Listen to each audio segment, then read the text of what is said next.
El principio del espejo. Encontrando al Padre de Jesús en la Torá.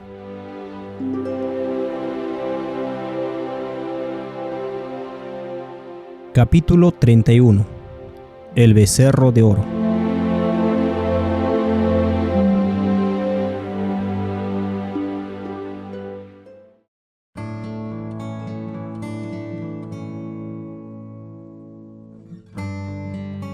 La adoración al becerro de oro reveló que aunque Israel se había ido de Egipto, Egipto no se había ido de Israel. La deshonra de este evento para el pueblo judío se revela en el hecho de que Josefo omite esta historia. En Egipto, Moisés había animado al pueblo a confiar en el Señor y seguirlo. En el Mar Rojo, les dijo que confiaran en el Señor y vean su salvación. Cuando se quejaron acerca de la comida y el agua, le oraron a Dios y recibieron lo que necesitaban. En respuesta, lo acusaron de intentar matarlos en el desierto mientras planeaban apedrearlo por no suplir sus necesidades inmediatas.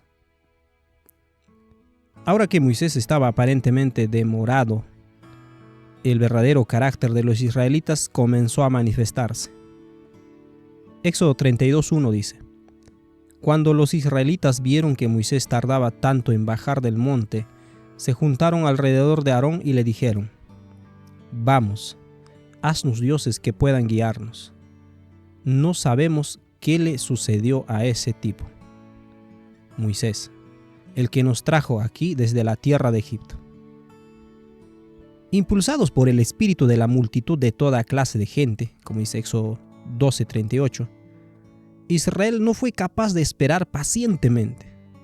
No oraron ni buscaron la guía del Señor. No meditaron en las preciosas palabras de los 10 mandamientos, sino que tomaron el problema en sus propias manos e hicieron como los egipcios les habían enseñado mientras estaban en Egipto. Hicieron dioses de acuerdo a aquellos que los egipcios adoraban. Aarón, temiendo que el pueblo que había amenazado a apedrear a su hermano en situaciones previas, comprometió su posición para volverse cómplice de la maldad de la nación. Después de todo lo que Dios había hecho para salvarlos y cuidar de ellos, se hicieron una imagen de un becerro y declararon que ese era su Salvador. Leemos en Éxodo 32:4. Entonces Aarón tomó el oro, lo fundió y lo moldeó hasta darle la forma de un becerro. Cuando los israelitas vieron el becerro de oro, exclamaron: «Oh Israel, estos son los dioses que te sacaron de la tierra de Egipto». Aarón intentó mezclar la adoración al becerro con la adoración a Jehová, proclamando una fiesta al Señor. Éxodo 32:5. Al ver a Aarón el entusiasmo del pueblo, edificó un altar frente al becerro. Luego anunció: «Mañana celebraremos un festival al Señor». Tal es la tentación que hace caer al hombre cuando existe el deseo de preservar la posesión y el poder. La adoración al Dios verdadero es mezclada con las prácticas de adoración del hombre. Vemos evidencia adicional del deseo del pueblo por holocaustos en su adoración al becerro de oro en Éxodo 32:6. Temprano a la mañana siguiente, el pueblo se levantó para sacrificar ofrendas quemadas y ofrendas de paz. Después, todos celebraron con abundante comida y bebida y se entregaron a diversiones paganas. El pueblo había oído la voz de Dios diciéndoles que no hiciesen ninguna imagen de nada en la tierra para adorar. Se habían comprometido a hacer cualquier cosa que el Señor les dijese. En pocas semanas, habían abandonado catastróficamente su voto a Dios. Involucrados en diversiones paganas, habían violado el resto de los mandamientos que Dios les había dado. Leemos en Salmo 106, versículo 19 al 21 lo siguiente: Hicieron becerro en Horeb, se postraron ante una imagen de fundición. Así cambiaron su gloria por la imagen de un buey que come hierba. Olvidaron al Dios de su salvación, que había hecho grandezas en Egipto. ¿Aquel que conoce las cosas de principio a fin había sido sorprendido por esta apostasía? Para nada. Dios permitió que Israel le hiciera promesas a él, quien sabía que no podrían cumplirlas. No podía hacer nada más. En su completa apostasía podrían comenzar a ver su completa impotencia y volverse a Dios en fe y oración. Como hemos observado en historias previas, la desobediencia voluntaria lleva a la ira de Dios. La ira de Dios es el ocultamiento de su rostro. El ocultamiento de su rostro significa que los ángeles no son capaces de proteger a las personas como lo hacen anteriormente, lo cual crea una brecha. Leemos en Salmo 106, versículo 23. Él dijo que los hubiera destruido de no haberse interpuesto Moisés, su escogido, ante él en la brecha, a fin de aplacar su ira, para que no los destruyera. El salmista nos revela la brecha de protección en respuesta a la ira de Dios o el ocultamiento de su rostro. Cuando leemos las palabras que Dios destruiría al pueblo, el corazón natural imagina inmediatamente a Dios matando al pueblo. Pero cuando miramos al rostro de Jesús, entendemos que Dios está diciendo no puede protegerlos más a causa de su espíritu de rebelión. No se nos debería escapar el hecho de que en la adoración al becerro de oro, Israel estaba llamando a Satanás para que viniese y sea su líder. Al declarar que el becerro de oro los había liberado de Egipto, el pueblo estaba expulsando a Dios. Como representante de Dios, Moisés mismo sintió este rechazo agudamente. Después de todo lo que Moisés había hecho para salvar al pueblo, los sentimientos naturales de justicia brotaron dentro suyo. El espíritu de ingratitud es el combustible perfecto para que un líder sienta el deseo de castigo. En este evento, Dios aprovecha la oportunidad para desarrollar el carácter de Moisés. Cuando Moisés se dio cuenta de qué terrible pecado había cometido el pueblo, se sintió tentado a preguntarse si el pueblo podría en realidad ser perdonado. Es en este contexto que Dios habla a Moisés acerca de lo que aparentemente planea hacer. Esto leemos en Éxodo 32, 9 al 10. Después el Señor dijo: He visto lo terco y rebelde que es este pueblo. Ahora quítate de en medio, para que mi ira feroz pueda encenderse contra ellos y destruirlos. Después, Moisés: Haré de ti una gran nación. Al leer este texto sin la mediación de la vida de Cristo, somos guiados a conclusiones muy difíciles. Sigamos Éxodo 32, 11 al 12. Pero Moisés trató de apaciguar al Señor su Dios. «Oh Señor», le dijo, «¿por qué estás tan enojado con tu propio pueblo, el que sacaste de la tierra de Egipto con tan gran poder y mano fuerte? ¿Por qué dejar que los egipcios digan: su Dios los rescató con la mala intención de matarlos en los montes y borrarlos de la faz de la tierra? Abandona tu ira feroz. Cambia de parecer en cuanto a ese terrible desastre con el que amenazas a tu pueblo». Si Moisés está verdaderamente buscando apaciguar a Dios, ¿podríamos llegar a la conclusión que Moisés es más misericordioso que Dios? La Biblia nos dice que la misericordia de Dios dura para siempre. Salmo el capítulo 136. Nuestro conocimiento de la enemistad natural en el hombre nos dice que el hombre no tiene la habilidad de hacer nada bueno a menos que venga de Dios primero. ¿Por qué entonces Dios le dice a Moisés que se quite de en medio para poder destruir a Israel? ¿Por qué Moisés no obedece el mandato de Dios? ¿Está Moisés intentando pacificar a Dios? ¿O está Dios trayéndole a Moisés sus pensamientos internos y llevándolos a la conclusión lógica, con el propósito de darle a Moisés la habilidad de entrar más profundamente en la gracia de Dios? Más tarde en el capítulo vemos a Moisés luchando con la enormidad del pecado de Israel. Él ruega a Dios para que perdone a Israel pero entonces pausa y se ofrece a sí mismo como un sacrificio para aplacar la justicia de Dios. Esto leemos en Éxodo 32:32. Ahora, si se lo perdonara su pecado, pero si no, borra mi nombre del registro que has escrito. Como declaramos anteriormente, Moisés lleva a cabo un hermoso gesto en el contexto equivocado. Como Abraham, le cuesta escapar de la idea de la necesidad de la muerte por el pecado. Justo antes de esto, Moisés había ordenado que aquellos que se rehusaran a arrepentirse sean ejecutados. Los culpables perecieron en la masacre.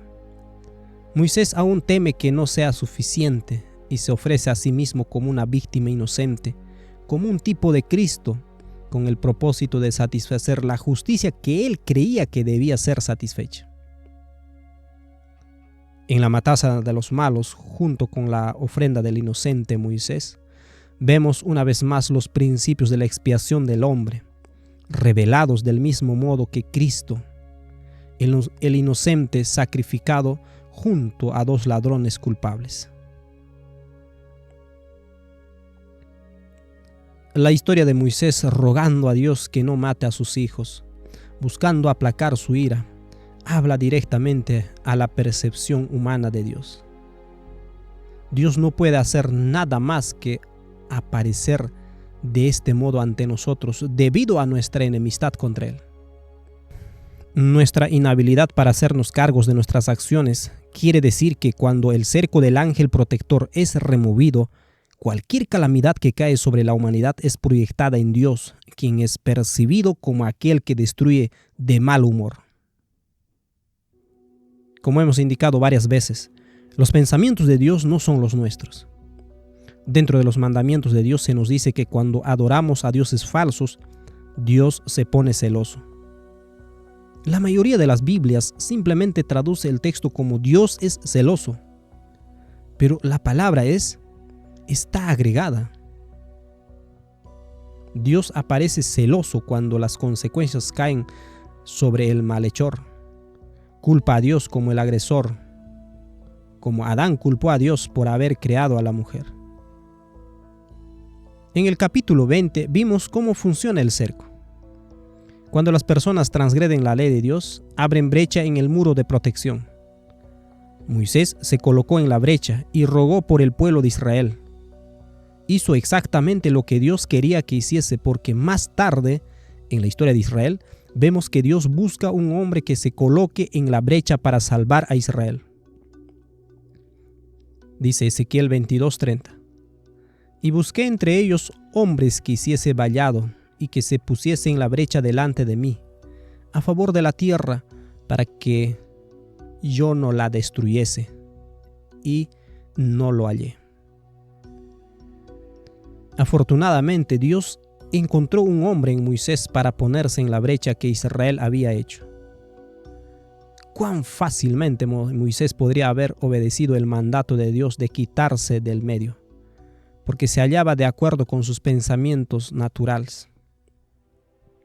Dios no iba a forzar a Moisés a guiar a los israelitas, y de verdad hubiera hecho una nueva nación de la simiente de Moisés si eso era lo que Moisés quería.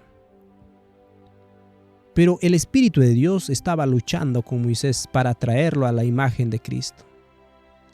Moisés respondió bellamente, y en su ruego con Dios sobre sus rodillas vemos a Cristo manifestarse en la carne de Moisés, exactamente del mismo modo que se manifestó en la carne de Abraham cuando rogó por Sodoma, donde la mayoría de los hombres dirían amén ante Dios destruyendo la maldad. Moisés vio esperanza en las palabras de Dios. Quítate del medio. Moisés leyó el corazón de Dios maravillosamente en este caso. La expresión de Dios, quítate del medio, es la misma que cuando Cristo dijo a la mujer, no está bien tomar la comida de los hijos y dárselo a los perros. El espejo está operando aquí. Moisés posiblemente percibe que Dios intentará buscar que se haga justicia y que se acabó la hora de discutir. Pero cuando Dios verbaliza la idea y la magnifica, Moisés cambia la posición de misericordia tal como Dios deseaba que hiciese. La visión alterna de que Moisés buscaba apaciguar a Dios y aplacarlo al recordarle cuán mal se vería ante las demás naciones es simple insensatez. Es hora de quitar el velo que nos oculta del carácter de Dios y verlo a la luz del carácter de Cristo. Dios le contó a Moisés lo que los israelitas habían hecho al corromperse. Dios vio exactamente lo que habían hecho y los había perdonado por su maldad. Pero cuando Moisés los vio, su ira ardió. Dice Éxodo 32, 19 al 20. Cuando se acercaron al campamento, Moisés vio el becerro y las danzas y ardió de enojo. Entonces tiró las tablas de piedra al suelo, las cuales se hicieron pedazos al pie del monte. Tomó el becerro que había hecho y lo quemó. Luego lo molió hasta hacerlo polvo, lo arrojó al agua y obligó a los israelitas a que la bebieran. Moisés quiebra esos preciosos mandamientos que Dios había escrito con su propia mano como símbolo de lo que el pueblo le había hecho a las palabras de Dios. Hay un sentido de resolución en las acciones de Moisés. Ese ídolo sin vida y mudo convertido en polvo y echado en el agua para que el pueblo tome, lleva en sí mismo un sentido de justicia para un pueblo malvado y desagradecido. Aarón siente el calor de la pregunta de Moisés. ¿Qué te hizo este pueblo para que hagas una cosa tan terrible? La patética respuesta de Aarón al declarar que echó el oro en las llamas produciendo que un becerro saliera mágicamente no había conformado a Moisés en lo más mínimo. Israel se hallaba ahora en una terrible crisis. Había varios problemas que necesitaban ser considerados. 1. Adorar al becerro de oro causó una brecha que permitió que Satanás entrara. 2. Al entrar en la tierra de Canaán, las naciones paganas podrían señalar a la idolatría de Israel como apoyo para la suya propia. Debía demostrarse alguna evidencia del desagrado de Dios. 3. Israel no había oído la voz de Dios y había elegido entrar en un pacto con él de su propia elección. Dios no podía arreglar esta situación del modo que él quería, así que tuvo que hacerlo de acuerdo a las percepciones que Israel tenía acerca de la justicia y la expiación por el pecado. 4. Israel adoraba un Dios de guerra que ejecutaba a los malhechores. Su propio juicio de los demás ahora debe juzgarlos a ellos. 5. La historia de Adán buscando expiación al culpar a Dios y a su esposa sigue siendo una parte fundamental de la naturaleza y es manifestada en esta historia. 6. La historia de Abraham, quien percibía que Dios deseaba ofrecer a su hijo inocente para expiar por sus pecados, también se toma en cuenta dentro de esta ecuación. Moisés quería hacer expiación por los hijos de Israel, tal como vemos en Éxodo 32:30. Al día siguiente Moisés dijo al pueblo: ustedes han cometido un gran pecado, pero yo subiré ahora al Señor. Quizás yo pueda hacer expiación por su pecado. Moisés invita al pueblo que se arrepintió de su maldad a recibir el perdón. Aquellos que no se acercaron a Moisés, rehusándose a arrepentirse, mantendrían la brecha abierta en contra de Israel. Si continuaban formando parte de Israel, Satanás tendría acceso continuo a todo el campamento. Podría agitar a las naciones circuncidantes y se les permitiría destruir a los israelitas a causa de su pecado. Para que Israel y las naciones circuncidantes entendiesen que la idolatría es una ofensa a Dios y que nunca sería aceptada, tenía que caer un juicio sobre la nación y la brecha debía ser cerrada. Notemos cuidadosamente las palabras de Moisés al tratar con esta situación, en Éxodo 32, versículo 26 al 28. Se puso Moisés a la puerta del campamento y dijo: ¿Quién está por Jehová? Júntese conmigo. Y se juntaron con él todos los hijos de Leví, y él les dijo: Así ha dicho Jehová, el Dios de Israel: Poned cada uno su espada sobre su muslo. Pasad y volved de puerta a puerta por el campamento, y matad a cada uno, a su hermano y a su amigo y a su pariente. Y los hijos de Leví lo hicieron conforme al dicho de Moisés, y cayeron del pueblo en aquel día como 3,000 hombres. Lo bueno a destacar aquí es que Moisés no incluye la conversación que tuvo con Dios. En otros lugares, Moisés escribe cosas como esta que encontramos en Éxodo 6, versículo 2 al 4. Dios también le dijo: yo soy Yahweh el Señor.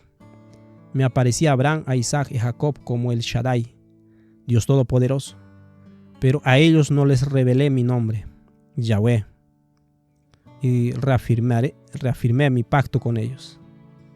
Y Éxodo 6:9 dice: así que Moisés le dijo al pueblo de Israel lo que el Señor había dicho. Y una vez más, Éxodo 7:1: entonces el Señor le dijo a Moisés: presta mucha atención a lo que voy a decir. Yo haré que para el faraón parezca como Dios, y tu hermano Aarón será tu profeta. Y Éxodo 7:6 explica: así que Moisés y Aarón hicieron tal como el Señor les mandó. Y una vez más vemos en Éxodo 16:4: entonces el Señor le dijo a Moisés: mira, haré llover alimento del cielo para ustedes.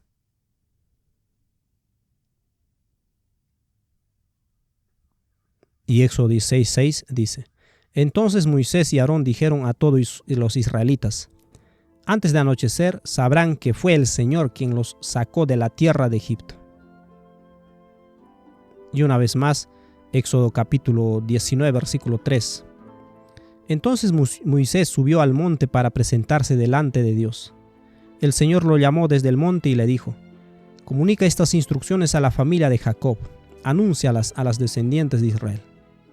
Y Éxodo 19:7 dice: entonces Moisés regresó del monte y llamó a los ancianos del pueblo y les comunicó todo lo que el Señor le había ordenado. Este proceso se repite una y otra vez en los escritos de Moisés. Cuando llegamos a la historia de la derrota de los amalecitas y la muerte de los 3,000 en el monte Sinaí, este patrón no es respetado. Moisés no escribe: el Señor le instruyó a Moisés: mata a todos los que se arrepientan. No escribe.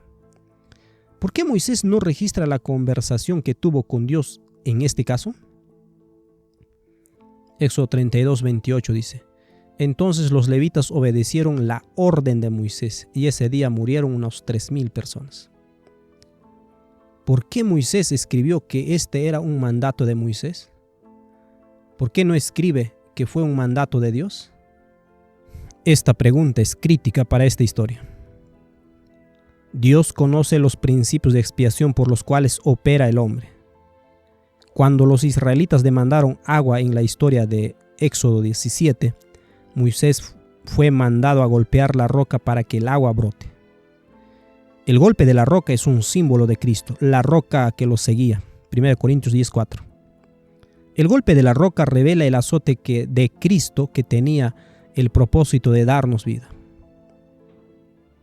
Cerca del final de la peregrinación de Israel por el desierto, a Moisés se le pide que le hable a la roca en lugar de golpearla, pero la golpeó 2 veces en su ira, repitiendo el símbolo de la resolución a través de la muerte. Nuestro Padre Celestial conoce los pensamientos de los hombres y los principios de expiación a través del sacrificio. Él sabe que Israel no puede creer en el perdón de Dios sin un sacrificio y por lo tanto permite que Moisés actúe de acuerdo a sus ideas de restitución al llamar al asesinato de aquellos que se rehusaron a arrepentirse. En el hecho de no prevenir que Moisés siga sus propias ideas acerca de esta situación, Dios pone su autoridad sobre él. Este es exactamente el mismo resultado de la muerte de Faraón en el mar.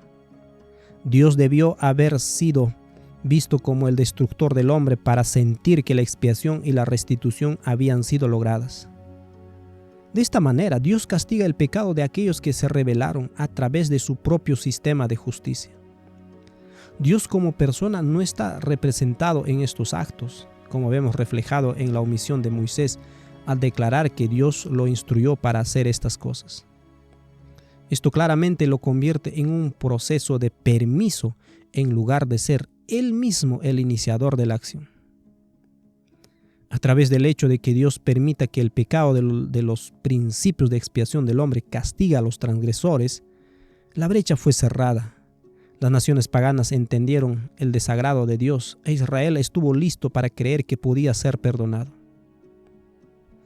Dios bendijo a los levitas por la acción que tomaron de acuerdo con su percepción de la expiación. Cuando un niño hace un torpe intento en alguna habilidad de la vida, el padre sabio no regaña al niño, sino que lo bendice para animarlo a seguir avanzando. La desventaja para los levitas que pocas personas consideran es que tuvieron que vivir con las imágenes de muerte y destrucción que desataron sobre su hermandad. Habrá sido muy traumático para muchos de ellos, pero estaban resueltos a hacer restitución para con Dios de la mejor manera que pudieran entenderlo. Y Dios bendijo esto. Como discutimos anteriormente, la muerte del culpable no era suficiente para que Moisés creyera que Dios podía perdonar a Israel. Se ofreció a sí mismo como el sacrificio inocente. Cuando Dios no aceptó a Moisés como víctima inocente, resultó difícil para Israel comprender el perdón en su plenitud. Por ende, en las mentes de Moisés y el pueblo, la brecha aún existía, lo cual permitía que Satanás continuara atormentándolos. Leemos en Éxodo 32, versículos 34 y 35. Ahora ve y lleva al pueblo al lugar del que te hablé. Mi ángel irá delante de ti. Cuando llegue el día de pedirles cuenta a los israelitas, ciertamente los haré responsables de sus pecados. Después el Señor envió una terrible plaga sobre ellos porque habían rendido culto al becerro que hizo Aarón. Moisés le había pedido a Dios que perdonara a su pueblo. En los versículos recién citados, vemos la apariencia de lo que parece ser una falta de perdón por parte de Dios, porque continúa atormentándolos y castigándolos. Es cierto que Dios no limpia al culpable de sus obras. Ellos cosechan lo que siembran, pero las plagas vienen del propio sentido de culpa del pueblo, que los abre a las tentaciones de Satanás para volver a caer en pecado. Si el pueblo hubiese aceptado el perdón completo en la muerte del culpable, las cosas habrían sido menos problemáticas para ellos.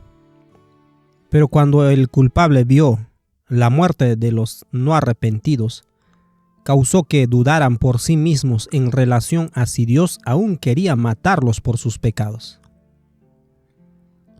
Cuán lento es el corazón humano para discernir el verdadero amor de Dios por su pueblo, y la rapidez con la cual la naturaleza humana atribuye retribución a la mano de Dios. Cuán sabio es nuestro Padre Celestial para resolver esta compleja situación con el becerro de oro y liberar a Israel de la completa exterminación por parte de Satanás. En resumen, vemos que la muerte de los 3000 formó parte de la voluntad permisiva de Dios para satisfacer los principios humanos de expiación. El modo en que Moisés escribió acerca de esta historia revela que el mandato de matar era un mandato de Moisés. Cuando nuestro Padre no objetó ni previno las acciones de Moisés, Dios se volvió responsable de todo lo que ocurrió, y por lo tanto su juicio fue revelado y los rebeldes fueron atrapados en su propio sistema de justicia y destruidos. Espero que puedas ver el verdadero carácter de nuestro Padre en esta historia. Él no quería que nadie muriera, pero los principios humanos de expiación lo demandaban, así que Dios se los dio. Cristo fue crucificado en aquellos que murieron, porque Cristo es cercano a cada uno de nosotros y siente nuestro dolor y pena. Pero con el propósito de salvar a la nación, los rebeldes tenían que morir. La roca debía ser golpeada. ¿Puedes ver la preciosa luz en estas historias? Oro para que nuestro Padre te ayude a ver la belleza de esta verdad y cómo Dios encuentra al hombre donde se halla, en sus propios pensamientos para salvarlo.